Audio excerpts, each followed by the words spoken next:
Hey guys, Jason at Hard Money Bankers with your Private Money Minute with 5 tips when working with private investors. Number 1, relationships. It's all about having good, solid relationships.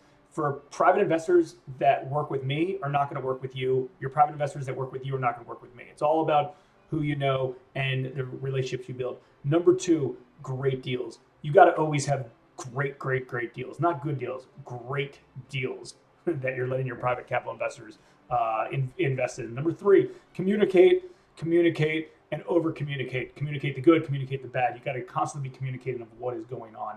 Number 4, pay investors often. If somebody joint ventures with you, lends you money, make sure they're getting paid as often as possible. Not at the end of the deal. Do it in real time. It makes it better, and they're going to want to invest more with you. Number 5, never lose money. That should be the number 1 tip. But the number 5 tip is never lose money. Do whatever you got to do. Don't lose their money.